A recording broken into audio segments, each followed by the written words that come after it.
SCN news బులెటిన్ల ముందుగా headlines. భారతదేశంలో AP number 1 రాష్ట్రం సీఎం చంద్రబాబు.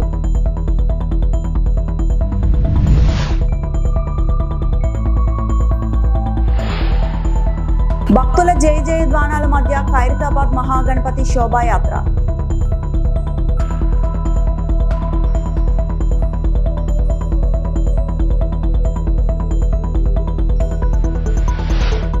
అమరావతిలో నిర్వహించిన గురు పూజోత్సవ కార్యక్రమంలో రాష్ట్ర ముఖ్యమంత్రి చంద్రబాబు మాట్లాడుతూ సెప్టెంబర్ 5 అంటే ప్రతి ఒక్కరికి టీచర్స్ డే గుర్తొస్తుందని అన్నారు.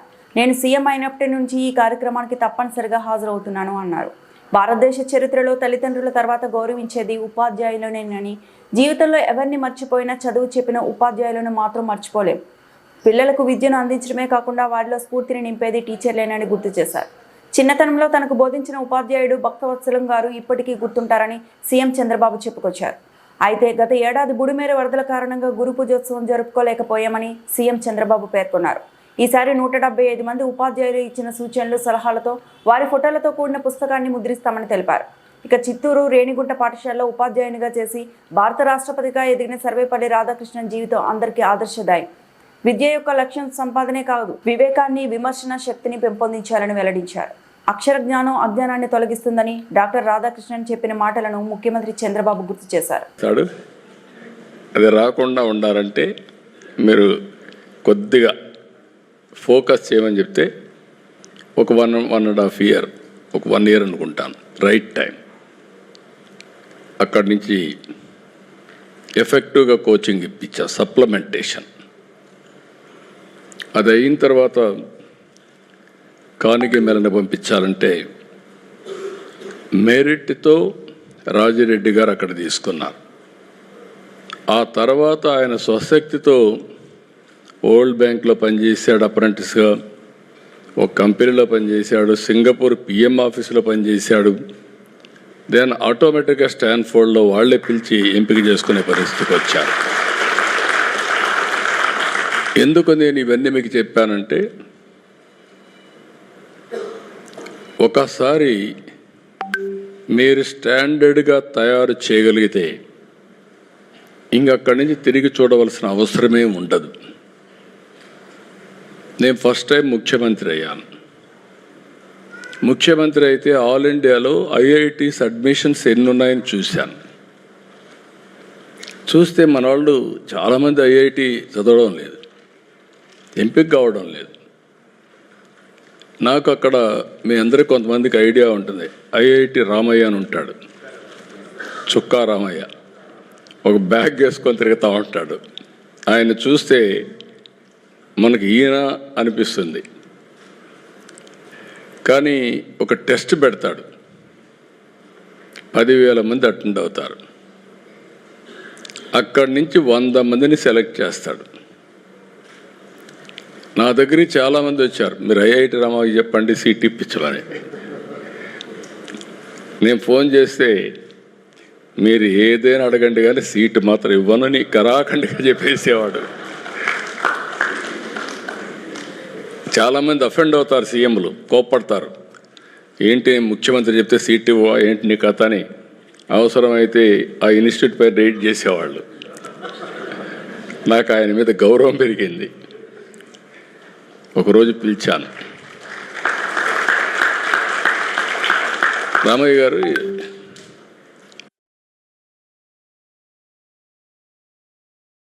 ఖైరతాబాద్ బడా గణేష్ శోభాయాత్ర ప్రారంభమైంది. వేలాది మంది భక్తుల మధ్య మహాగణపతి శోభాయాత్ర కొనసాగుతోంది. Rajdoot hotel, telephone Bhavan, secretariat మీదుగా ట్యాంక్ బండ్ చేరుకుంది. మధ్యాహ్నం 2 గంటలకు నిమజ్జనం పూర్తయ్యే అవకాశం ఉంది. ఎన్టీఆర్ మార్గ్లో 4వ నెంబర్ స్టాండ్లో నిమజ్జనం చేయనున్నారు. ఖైరతాబాద్ వినాయకుడి ముందు పోలీసులు అశ్వదళ బృందం వెళ్తోంది.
విద్యార్థులను భావి భారత పౌరులుగా తీర్చిదిద్దుతున్న ఉపాధ్యాయులు అందిస్తున్న సేవలు అమూల్యమైనవని తణుకు ఎమ్మెల్యే అరిమిల్లి రాధాకృష్ణ అన్నారు.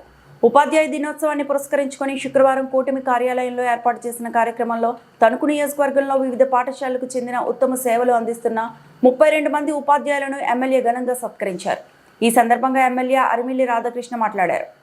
మనకి ప్రభుత్వ పాఠశాలలో ప్రైవేట్ పాఠశాలలో ఎక్కువగా చదవడానికి మక్కువ చూపుతున్నటువంటి పరిస్థితుల్లో వేరు గ్రామాల్లో మనం దాన్ని కూడా ప్రచారం చేసి ప్రభుత్వ పాఠశాలలో తీసుకొస్తున్నటువంటి మార్పుల్ని ఈరోజు చాలా చోట్ల మనకి ప్రైవేట్ పాఠశాలలో గ్రౌండ్స్ కూడా లేవు, కానీ ప్రభుత్వ పాఠశాలలో మనకి చాలా గ్రౌండ్స్ ఉన్నాయి. స్పోర్ట్స్లో ఎంకరేజ్ చేసే విధంగా వారందరినీ కూడా మేము వెళ్ళి కొంతమంది దాతల్ని మేము ఎక్కువ అప్రోచ్ అవ్వలేకపోవచ్చు.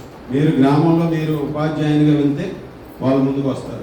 అక్కడ ఉన్నటువంటి స్పోర్ట్స్ ఫెసిలిటీస్ని డెవలప్ చేయడానికి కానీ ఈరోజు ప్రభుత్వ పరంగా ఏదైతే వస్తున్నాయో అవన్నీ కూడా నేను చేయడానికి అన్ని విధాలుగానే కూడా చర్యలు తీసుకుంటాను. అలాగే మీరు కూడా మీ స్థాయిలో ఆ విధంగా సహకరించాలని మిమ్మల్ని కూడా కోరుకుంటున్నాను. ఈరోజు దాతల్ని ఎంకరేజ్ చేసి స్పోర్ట్స్ ఫెసిలిటీస్ని పెంచే విధంగా యాక్టివిటీ బేస్డ్ ఎడ్యుకేషన్ మనం ఇస్తే విద్యార్థుల్లో కూడా వారు కూడా షార్ప్గా తయారవుతారు, వాళ్ళకి వేరే వాటికి డైవర్ట్ అవ్వకుండా ఉంటారు. కాబట్టి ఆ విధంగా మీరు అందరూ కూడా చర్యలు తీసుకోవాలని సందర్భంగా తెలియజేసుకుంటున్నాను. ముఖ్యంగా 10th క్లాస్ రిజల్ట్స్లో కూడా మన నియోజకవర్గంలో 80% రిజల్ట్స్ రావడం కూడా గత సంవత్సరాల కన్నా ఎక్కువగా మీ అందరికీ కూడా అభినందనలు తెలియజేసుకుంటున్నాను. భవిష్యత్తులో 100% కూడా దాన్ని తీసుకురావాలని సందర్భంగా తెలియజేసుకుంటున్నాను. అలాగే మొట్టమొదటిగా గత 10 సంవత్సరాలను కూడా యావరేజ్ స్టేట్ వైడ్ కూడా ఈరోజు లోకేష్ గారు తీసుకున్నటువంటి చర్యలు, వాళ్ళకి ప్రత్యేకమైనటువంటి తరగతి ట్రైనింగ్ పెట్టడం కానీ టైం లిమిటేషన్ తీసుకోవడం వల్ల కానీ దాన్ని కూడా స్టేట్ యావరేజ్ కూడా పెరిగినటువంటి విషయాన్ని కూడా మనందరం కూడా గమనించాలి. అలాగే 10th క్లాసు ఇప్పుడు మన తణుకు టౌన్లో కూడా నెంబర్ 1 పాఠశాల నెంబర్ 14 కూడా అప్గ్రేడ్ అయింది. కానీ మనందరం కూడా చూస్తే బాయ్స్ హై స్కూల్లో గతంలో నేను 14-19లో శాసనసభ్యులుగా ఉన్నప్పుడు దాదాపు 800 మంది అలా ఉండేవారు. కానీ ఈరోజు బాగా తగ్గుతున్నారు. దాన్ని కూడా మనం అన్ని విధాలుగాను కూడా పెంచాలి. అలాగే ఈరోజు అప్గ్రేడ్ అయిన స్కూల్స్ అన్నీ కలిపి 300 మంది 10th క్లాస్ విద్యార్థులు ఉంటే ఓన్లీ బాయ్స్ హై స్కూల్లో 300 మంది ఉన్నారు. కాబట్టి దీన్ని కూడా మనం town across the town spread అయ్యే విధంగా కూడా మనం చర్యలు తీసుకుని మన స్కూల్స్లో ప్రతి స్కూల్స్లోనూ కూడా పెరిగే విధంగా స్ట్రెంత్ పెరిగే విధంగా మీరు కూడా మోటివేట్ చేయాలని ఈ సందర్భంగా తెలియజేసుకుంటూ, అదేవిధంగా మీకు ఎక్కడ ఏ సమస్య ఉన్నా మీరు డైరెక్ట్గా నాకు అప్రోచ్ అవ్వచ్చు. మన అందరం కలిసి మన నియోజకవర్గంలో పాఠశాలను అభివృద్ధి చేయడంతో పాటుగా మంచి విద్యని అందించి భావితరాలకి ఒక మంచి మార్గాన్ని ఏర్పరిచే విధంగా కృషి చేద్దామని ఈ సందర్భంగా తెలియజేసుకుంటూ అందరికీ కూడా మరొకసారి ఉపాధ్యాయ దినోత్సవ శుభాకాంక్షలు తెలియజేసుకుంటూ మీ అందరికీ కూడా పాదాభివందనాలు చేసుకుంటూ శ్రీ సూర్య జూనియర్ కళాశాలలో ఘనంగా ఉపాధ్యాయ దినోత్సవ సంబరాలు.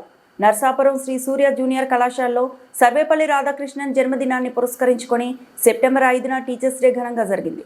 ముఖ్య అతిథిగా నర్సాపురం శాసనసభ్యులు బొమ్మిడి నాయకర్, గౌరవ అతిథిగా శ్రీ దాసిరాజు, విశిష్ట అతిథి శ్రీ గాజల్ గాంధీ పాల్గొన్నారు. అతిథుల సమక్షంలో జ్యోతి ప్రజ్వలన కార్యక్రమం నిర్వహించి ఆ తర్వాత కళాశాల అధ్యాపకులను, గత విద్యార్థి సంవత్సరంలో అద్భుత ప్రతిభ కనబరిచిన విద్యార్థులను ఎమ్మెల్యే ఆర్డీఓ దాసిరాజు సమక్షంలో అభినందన కార్యక్రమాలు జరిగాయి.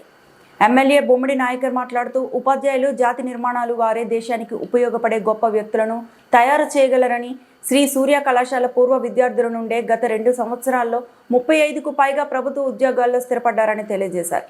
ఈ సందర్భంగా ఆ విద్యార్థులను శ్రీ సూర్య యాజమాన్యాన్ని మెచ్చుకున్నారు. ఆర్డీఓ దాసిరాజు మాట్లాడుతూ విద్యార్థులు ఒక లక్ష్యాన్ని నిర్దేశించుకొని కష్టపడినప్పుడే అద్భుత ఫలితాలు సాధించగలరని, ఇప్పటికే సాధించిన విద్యార్థులు మరింత ఉన్నత లక్ష్యాన్ని నిర్దేశించుకోగలరని ఈ సందర్భంగా విద్యార్థులను ఉద్దేశించి సూచన చేశారు. విజయనగరం నుంచి విచ్చేసిన ప్రముఖ గజల్ రచయిత శ్రీ గజల్ గాంధీ యువత చెడు వ్యసనాల బారిన పడకుండా విద్యా, ఉద్యోగ, ఉపాధి ప్రణాళిక ఏ విధంగా నిర్మించుకోవాలి, తల్లిదండ్రుల పట్ల వృద్ధాప్యంలో ఏ విధంగా నడుచుకోవాలి అనే అంశాలు గుర్తించి చక్కని గజల్స్ ద్వారా విద్యార్థులకు సందేశాన్ని అందించారు. ఈ కార్యక్రమంలో శ్రీ సూర్య విద్యా సంస్థల secretary and correspondent Shri Ghantasala Brahmaji, senior అధ్యాపకులు doctor ARS Kumar, academic adviser B Ramachandra Reddy, doctor Fazil, doctor K Janakiram, doctor R Satish, degree కళాశాల principal P Pullarao, degree academic principal T Krishna, Gupta, Venugopal, CH Karuna, Kumar, Subbarao, Suresh, Ramakrishna, ఇతర అధ్యాపకులు, ప్రభుత్వ ఉద్యోగాలు పొందిన పూర్వ విద్యార్థులు, ప్రస్తుత కళాశాల అధ్యాపకులు, ఆఫీస్ సిబ్బంది, విద్యార్థులు, తల్లిదండ్రులు ఉత్సాహంగా పాల్గొన్నారు. జయంతి సందర్భంగా భారత ప్రభుత్వం ఏర్పాటు చేసినటువంటి సెప్టెంబర్ 5వ తారీఖున గురువుల్ని పూజించుకోవాలనే ఆలోచనతోటి మన ప్రభుత్వం, భారత ప్రభుత్వం ఏర్పాటు చేసింది. ప్రతి ఒక్కరూ కూడా మన తల్లిదండ్రులను ఏ రకంగా పూజించుకుంటామో మన టీచర్స్ డే శుభాకాంక్షలు తెలియజేస్తున్నాను. నేను ఉత్తీర్ణులయ్యి ఒక టీచర్స్గా, ఒక పోలీసుగా, ఒక బ్యాంక్ అధికారిగా ప్రభుత్వంచే నిర్మించబడినటువంటి ప్రభుత్వ అధికారులందరికీ కూడా నేను మనస్ఫూర్తిగా అభినందనలు తెలియజేస్తూ, అదేవిధంగా డాక్టరేట్ కూడా తీసుకున్నారు పెద్దలు వారికి, సతీష్ గారికి, అదేవిధంగా మన పెద్దలు రామచంద్రారెడ్డి గారికి బెస్ట్ టీచర్ అవార్డు. అదేవిధంగా ఇప్పటి వరకు కూడా బ్రహ్మాజీ గారికి తోడుగా టీచర్స్ అందరూ కూడా ఆయన వెన్నంటే ఉండి మరి వేలాది మంది స్టూడెంట్స్కి ఒక మంచి ఉన్నతమైన విద్యను అందించి వారందరినీ కూడా ప్రయోజకులుగా చేసినటువంటి మరి వారి తోటి టీచర్స్కి, స్టాఫ్కి, అదేవిధంగా నాన్ టీచింగ్ స్టాఫ్కి మరి కార్యక్రమానికి ఇచ్చేసినటువంటి నా ప్రియమైనటువంటి స్టూడెంట్స్ అందరికీ కూడా, విద్యార్థులందరికీ కూడా మనస్ఫూర్తిగా నేను ఈ రోజున టీచర్ డే శుభాకాంక్షలు తెలియజేస్తున్నాను. మీ అందరికీ కూడా అంటే ప్రత్యేకంగా టీచర్స్కి ఈ రోజున ఒక పండుగ లాంటిది. చోడవరం సబ్ జైలు నుండి ఈ రోజు సాయంత్రం సుమారు 4 గంటల సమయంలో 2 రిమాండ్ ఖైదీలు సినిమాలో చూపిన విధంగా పరారయ్యారు. బెజవాడ రాము మరియు నక్కా రవికుమార్ అనే ముద్దాయిలు సబ్ జైల్లో జైలు వార్డెన్ తలపై సుత్తితో దాడి చేసి జైలు నుండి పారిపోయిన ఖైదీలు. ఈ ముద్దాయిల్లో బెజవాడ రాము అనే వ్యక్తి చోరీ కేసులో నిందితుడు. నక్కా రవికుమార్ పంచాయతీ సెక్రటరీగా పనిచేస్తుండగా పెన్షన్ సొమ్మును మాయం చేసిన కేసులో జైలు నిందితులు. ఈరోజు ఈ సబ్ జైల్ చోడవరంలో ఒకటి జైల్ బ్రేకింగ్ ఇన్సిడెంట్ జరిగింది. 4 to 4:30 PM మధ్యలోనే 2 జైల్ రిమాండ్ ప్రిజనర్స్ బేజవాడ రాము ఇంకా రవి కుమార్ జైల్ వార్డెన్కి హ్యామర్తోనే ఈ తల మీద హిట్ ఇచ్చేసి కీస్ తీసుకుని మెయిన్ గేట్ ఓపెన్ చేసుకుని అది బయటకి పారిపోయారు. ఈ సంఘటన మనకి తెలిసిన తర్వాత all senior officers, loose team at the same time మన అన్ని ఆఫీసర్స్కి అలాట్ చేయడం జరిగింది. ప్రెజెంట్లీ వాళ్ళకు సంబంధించి అన్ని ఇన్ఫర్మేషన్ మనం తీసుకుంటున్నాము. ఇందులో ఒక ముద్దాయి అనంతగిరి పోలీస్ స్టేషన్లోనే 4th monthలోనే అరెస్ట్ అయ్యారు. వాళ్ళు ఒక క్రిమినల్ మిస్అప్రోప్రియేషన్ కేసులోనే Anantagiri police station ASR district వాళ్ళు అరెస్ట్ చేశారు. అప్పుడు నుంచి సబ్ జైల్లోనే రిమాండ్లోనే ఉన్నారు. సెకండ్ అక్యూజ్డ్ బేజవాడ రాము, అతని మీద ఒకటి మల్టిపల్ హౌస్ బ్రేకింగ్ కేసెస్లోనే అతనికి వీమాడుగుల పోలీస్ స్టేషన్లోనే అరెస్ట్ చేయడం జరిగింది. అతని వీమాడుగులలోనే ఉంటారు. అతనికి సంబంధించి కూడా మనం ఫర్దర్ ఎంక్వైరీ చేసుకుంటున్నాము. వాళ్ళకి ఇమీడియట్లీ పట్టుకోవడానికి మన ప్లాన్ ఆఫ్ యాక్షన్ అన్నీ రెడీ చేయడం జరిగింది.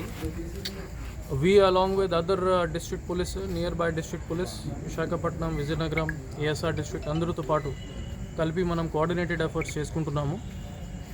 ఆల్ ప్లేసెస్లో మన చెక్ పోస్ట్ పెట్టడం జరిగింది. And we are checking regularly for these people. Further information నేను మీడియా ఫ్రెండ్స్తో వాళ్ళు పట్టుకున్న తర్వాత షేర్ చేసుకుంటాము. అట్ ప్రజెంట్ ఫర్దర్ ఇన్ఫర్మేషన్ ఇవ్వడానికి కరెక్ట్ కాదు. పట్టుకున్న తర్వాత ఫర్దర్ ఇన్ఫర్మేషన్ ఆల్ మీడియా ఫ్రెండ్స్కి ఇస్తాము. అయ్యేందుకు దమ్ముంటే మెడికల్ కాలేజీలు ప్రైవేట్ పరం కాకుండా ఆపాలి. మీకు చేత కాకపోతే వదిలేయండి. 3.5 సంవత్సరాల్లో జగన్ అన్న ముఖ్యమంత్రి అవుతారు. అప్పుడు మేము ప్రభుత్వ ఆధీనంలో నిర్వహిస్తాం. పేదల ఆరోగ్యంపై వ్యాపారమా? పేద విద్యార్థుల ఉన్నత విద్య కోసం 17 కాలేజీలు ఏర్పాటు చేస్తే వాటి మీద వ్యాపారం చేయాలనుకుంటున్నారు కూటమి నాయకులు. నర్సీపట్నం మెడికల్ కాలేజీకి అనుమతి లేవని హేళన చేస్తున్న అయ్యన్నకు ప్రభుత్వ మంత్రి నర్సీపట్నం మెడికల్ కాలేజ్ అనుమతి పొందిందని చెప్పడం విశేషం. అందరికీ నమస్కారం అండి. మన దేశానికి స్వాతంత్రం వచ్చినప్పటి నుంచి కూడా మరి ఆంధ్రప్రదేశ్ రాష్ట్రంలో 2019 నాటికి కేవలం మరి 11 మెడికల్ కాలేజీ మాత్రమే ఉన్నాయి, ప్రభుత్వ మెడికల్ కాలేజీ. కానీ జగనన్న ముఖ్యమంత్రి అయిన తర్వాత మరి సుమారుగా 17 మెడికల్ కాలేజీలు మరి శాంక్షన్ చేసిన ఘనత గౌరవ మరి మాజీ ముఖ్యమంత్రి జగన్మోహన్ రెడ్డి గారు అని చెప్పి మీ ద్వారా తెలియపరచడం జరుగుతుంది. ముఖ్యంగా చెప్పాలంటే మా ప్రాంతానికి సంబంధించి ఉమ్మడి విశాఖపట్నం జిల్లాలో మరి సుమారుగా 100 సంవత్సరాల క్రితం మరి అక్కడ ఆంధ్ర మెడికల్ కాలేజీ ఉంది. కానీ జగనన్న ముఖ్యమంత్రి అయిన తర్వాత జగనన్న దయ వల్ల మా ఉమ్మడి విశాఖపట్నం జిల్లాలో పాడేరులో శాంక్షన్ చేశారు మెడికల్ కాలేజీ, అలాగే మా నర్సీపట్నంలో కూడా మెడికల్ కాలేజ్ శాంక్షన్ చేశారు వైఎస్ జగన్మోహన్ గారు. మరి అంటే సుమారుగా 500 కోట్ల రూపాయలతో 630 పడకల హాస్పిటల్, అది సుమారుగా 150 MBBS సీట్లు. అయితే ముఖ్యంగా ఈరోజు చెప్పాలంటే అది ఎందుకు పెట్టారంటే మా ప్రాంతంలో వేలాది మంది వైద్య సేవలు కావాలంటే సుమారుగా 2 గంటల పాటు ప్రయాణం చేసి వైజాగ్లో వెళ్ళాలి. ఈ 2 గంటల్లో చాలా మంది చనిపోతున్నారని చెప్పి అప్పుడు మేము మరి ఎన్నికల ప్రచార సంఘారంలో అడిగినప్పుడు మరి ఈ విధంగా జగనన్న మాకు శాంక్షన్ చేయడం జరిగింది. అంటే సుమారుగా ఈ మెడికల్ కాలేజీ మా ప్రాంతంలో ఉండడం వల్ల మరి సూపర్ స్పెషాలిటీ వైద్య సేవలు ఉచితంగా 24 గంటలు కూడా మా ప్రాంత ప్రజలందరూ కూడా అందుబాటులో విధంగా ఉండేది. మరి దురదృష్టం ఏంటంటే జగనన్న ముఖ్యమంత్రి కాకపోవడం. నిజంగా జగనన్న ముఖ్యమంత్రి అయ్యి ఉంటే ఈ టైంకి 2025-26 నాటికి నర్సీపట్నం మెడికల్ కాలేజీ ప్రారంభమయ్యేది. మా బ్యాడ్ ఏంటంటే ఆయన మరి ముఖ్యమంత్రి కాకపోవడం చెప్పి మీ ద్వారా తెలియపరచడం జరుగుతుంది. ఇప్పుడు చూస్తే ఈ ప్రభుత్వం నిర్ణయం తీసుకుంది, ప్రైవేట్ కాలేజీలు ఈ ప్రభుత్వ కాలేజీలన్నీ కూడా PPP విధానంలో మరి చేస్తున్నట్టుగా నిన్న క్యాబినెట్లో నిర్ణయం కూడా తీసుకోవడం జరిగింది. అంటే ఇలా చేయడం వల్ల ఏమవుతుందంటే ఏదైతే 150 MBBS సీట్లు ఉన్నాయో మరి ప్రైవేట్ కాలేజీలో ఏ విధంగా ఫీజులు వసూలు చేస్తారో ఆ విధంగా చేసే కార్యక్రమం. ముఖ్యంగా మా ప్రాంత ప్రజలకి మరి ఏదైతే ఉచితంగా వైద్య సేవలు అందించాల్సిన ఈ మెడికల్ కాలేజీలో ఇప్పుడు ఈ ప్రైవేట్ పరం చేయడం వల్ల మరి సుమారుగా విశాఖపట్నం వెళ్లి ఏ విధంగా కార్పొరేట్ హాస్పిటల్లో మరి వైద్యం ఖర్చు అవుతుందో అదే విధంగా మా ప్రాంతంలో కూడా మెడికల్ కాలేజ్ ఉన్నప్పటికీ కూడా మరి ఎంతో వృధాగా అయ్యే కార్యక్రమం చెప్తున్నాను. ఎందుకంటే ఈ రోజు అయ్యన్న పాత్రుడు మరి ఈ విధంగా మా ప్రభుత్వ మెడికల్ కాలేజీని ప్రైవేట్ పరం చేయడం వల్ల మా ప్రాంత ప్రజలకు మరి ద్రోహం చేస్తాడని చెప్పి మీ ద్వారా తెలియపరచడం జరుగుతుంది. అంబేద్కర్ కోనసీమ జిల్లా కేంద్రం అమలాపురంకు చెందిన జన సైనికులు RDS ప్రసాద్, ఐనాబత్తుల ఉమా మహేశ్వరరావులను పార్టీ అధిష్టానం రాష్ట్ర స్థాయి పదవుల్లో నియమించిన నేపథ్యంలో జన సైనికులు శుక్రవారం రాత్రి పట్టణంలో అభినందన సత్కార సభ ఏర్పాటు చేశారు. జనసేన నేత కల్వకొలను తాతాజీ అధ్యక్షతన ఆయన స్వగృహం వద్ద ఈ కార్యక్రమం నిర్వహించారు. Andhra Pradesh hand craft development corporation డైరెక్టర్గా RDS ప్రసాద్, అలాగే అగ్రికల్చర్ మిషనరీ కార్పొరేషన్ డైరెక్టర్గా ఐనాబత్తుల ఉమామహేశ్వరరావులను పార్టీ అధిష్టానం రాష్ట్ర స్థాయి పదవుల్లో నియమించడం చాలా సంతోషకరమని అన్నారు. పార్టీ పట్ల విధేయత కలిగి ఉండి నిబద్ధతతో పనిచేసే వారికి సరైన గుర్తింపు ఉంటుందనడానికి వీరే ఒక ఉదాహరణ అని పేర్కొన్నారు. పదవులు పొందిన ఇరువురికి శుభాకాంక్షలు తెలిపారు. అనంతరం ప్రసాద్, ఉమామహేశ్వరరావులను ఘనంగా సత్కరించారు. ఈ కార్యక్రమంలో అధిక సంఖ్యలో పార్టీ శ్రేణులు పాల్గొన్నారు. ఒకసారి మిమ్మల్ని అందరినీ ఎలా కలిసినందుకు ఉమా గారిని కానీ లేకపోతే RDS గారిని, మన ఉమా రైతు సంఘ నాయకులు, రైతుల గురించి కోనసీమలో కాపాడే కానీ ఇవన్నీ చేసి యాత్రలో పాల్గొని RDS ప్రసాద్ గారు ఫస్ట్ నుంచి 2014 నుంచి చేసుకుంటూ వెళ్ళండి అమ్మా నీ ఒక్క మాట రావచ్చు. అది అలా వచ్చినా కూడా దానికోసం మన ఈ ప్రజల్లో ఇంత బాగా ముందుకు రైతులంతా కూడా నన్ను ఆ ఉద్యమంలో మనస్ఫూర్తిగా కోరుకున్నాను. ప్రతిరోజు కూడా నిజంగా పార్టీకి పవన్ కళ్యాణ్ చక్కగా వ్యక్తులకి కంపల్సరీగా సన్మానం చేయించుకోవాలి. ఈ పార్టీలో కులాలు హరేకంగా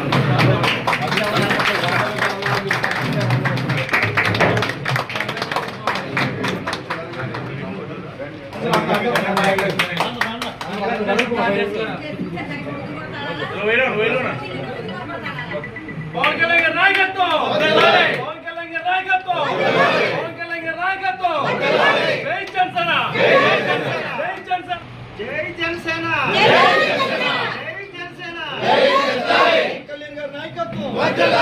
ఓకే, నమస్కారం. అంబేద్కర్ కోనసీమ జిల్లా కొత్తపేట నియోజకవర్గం దేశానికి తొలి ఉపరాష్ట్రపతి, రెండవ రాష్ట్రపతిగా నిలిచిన మహనీయుడు డాక్టర్ సర్వేపల్లి రాధాకృష్ణన్ జయంతి సందర్భంగా ఉపాధ్యాయ దినోత్సవం కాంతి భారతి హై స్కూల్లో ఘనంగా జరిగింది. కాంతి భారత్ హై స్కూల్లో డాక్టర్ సర్వేపల్లి రాధాకృష్ణన్ జయంతి సందర్భంగా ఉపాధ్యాయ దినోత్సవంలో కొత్తపేట ఎమ్మెల్యే బండారు సత్యనారాయణరావు ముఖ్య అతిథిగా పాల్గొన్నారు. కాంతి భారతి విద్యా సంస్థల ప్రిన్సిపల్ తోట సత్యవాణి ఆధ్వర్యంలో విద్యార్థులు ఘన స్వాగతం పలికారు.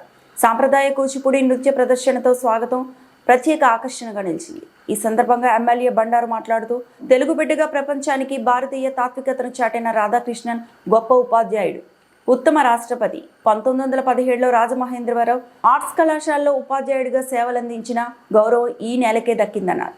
శతాధిక పురస్కారాలు అందుకున్న ఆయనకు భారతరత్న ప్రదానం చేసి దేశ గౌరవం చాటింది. తల్లి తండ్రి తర్వాత గురువునే దైవంగా భావించే భారతీయ సంప్రదాయాన్ని గుర్తు చేస్తూ ఉపాధ్యాయ వృత్తి పవిత్రతను కాపాడుకోవాలని అందరికీ పిలుపునిచ్చిన మహనీయుడు సర్వేపల్లి రాధాకృష్ణన్ అని ఎమ్మెల్యే బండారు సత్యానందరావు అన్నారు. అనంతరం సీనియర్ ఉపాధ్యాయులకు సన్మానం జరిగింది. మరి స్టార్టింగ్ ఏ సంవత్సరం 91 అంటే ఇంచుమించుగా 35 సంవత్సరాల సుదీర్ఘ ప్రయాణంలో ఒక విద్యా సంస్థగా మన ప్రాంత